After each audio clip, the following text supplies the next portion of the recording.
인생사에선 단순하고 소박함을 갖기가 쉽지 않다. 시간이 지나면 복잡해지고 난해해지고 특히 자신의 내면을 감추고 거칠의 삶을 살아가는 경우엔 더 그렇다. 한국처럼 급격하게 변하는 것을 보면 경악을 금할 수 없는 게 사실이다. 가끔 서울을 나가면 내가 알던 망원동, 마포, 광화문이 아니다. 인천도 그렇다. 이처럼 시간이 지나면 제도도 문화도 환경도 변하는 건 어쩔 수 없다. 신자의 삶에서 단순함이나 소박함은 나름 소중하다. 주님 한 분만으로 만족한다는 대명제에서도 그렇고 사실상 진리는 단순하기 때문이다. 다만 그걸 설명하자면 미사여구가 붙고 역사적 신학적 어쩌고 저쩌고 하면서 복잡해진다. 결국 본질적 측면에서 보면 단순한 통찰력만으로도 충분하단 생각이 든다.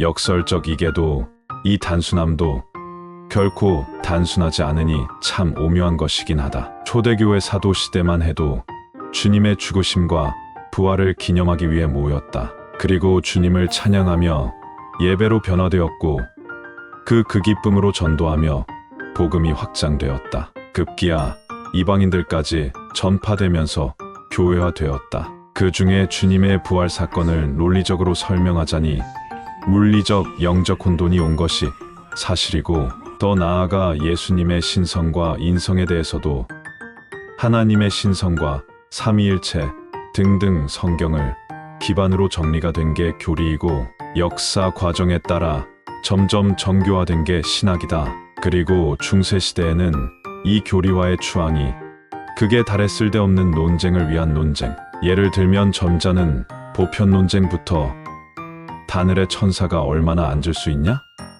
까지. 그래, 오캄의 면도날로 불필요한 것들을 다 제거하려 했다. 이런 논쟁화뿐만 아니라 주님께 헌신하기 위해서는 돈과 정성을 바쳐야 한다는 행위, 구원에까지 이르니 겉은 종교적 형태를 띄었지만 내심으로는 의무감과 의구심, 그리고 공허감으로 종교적 형식만 남는 구약의 율법주의화의 재탕이 되고 말았다. 이에 종교개혁가들은 오직 성경과 믿음, 그리고 은혜라는 3대 정신을 추구하며 카톨릭의 전행을 비판하며 신앙의 순수성을 주창했다. 우리가 아는 오직 성경은 성경 외의 종교 문서들이나 인간행위의 불완 전성에 대한 비판으로 오직 성경을 하나님의 계시의 역사로 믿어야 한다는 것이고, 오직 믿음은 인간의 선행이나 종교행위 등에 대한 비판으로 오직 은혜는 하나님께로부터 오는 것만이 인간을 자유케 하는 영적인 선물의 충만함을 밝힌 것이다.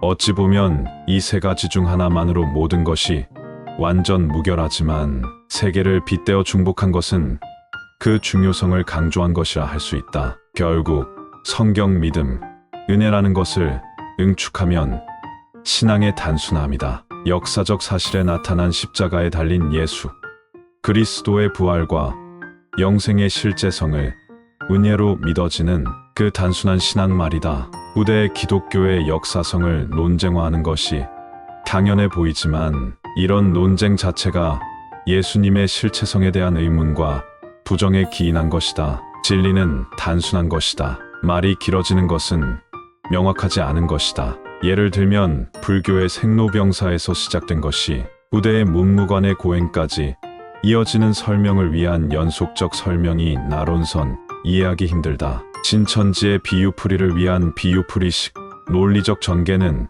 논점을 흐리게 하는 것도 마찬가지다. 차라리 우파니샤트의 버마이려의 신인 합의과 그 수행으로서 숨고르기의 불의 제사, 이 정도면 그래도 양호한 편이라 하겠다. 물론 성경도 성삼위 하나님의 완전하신 사역을 설명하려면 지금의 기독교 서적만큼 있을 정도겠지만 말이다. 어쨌든 신자란 성경의 말씀을 읽고 마음에 새기며 성령께서 깨닫게 하시는 믿음의 분량에 따라 순종하며 살아가는 삶의 자세, 신앙의 단순함이 중요하겠다. 물론 신앙의 성숙도에 따라 성령의 인도하심이나 타인의 권면 혹은 자발적 신앙 행위로 승화되는 것이어야 한다. 이 영상이 유익하셨다면 구독과 좋아요 설정해 주시면 큰 힘이 됩니다. 인천 송도역 남인천 농협 앞 배짜마 카페에서 이종화였습니다.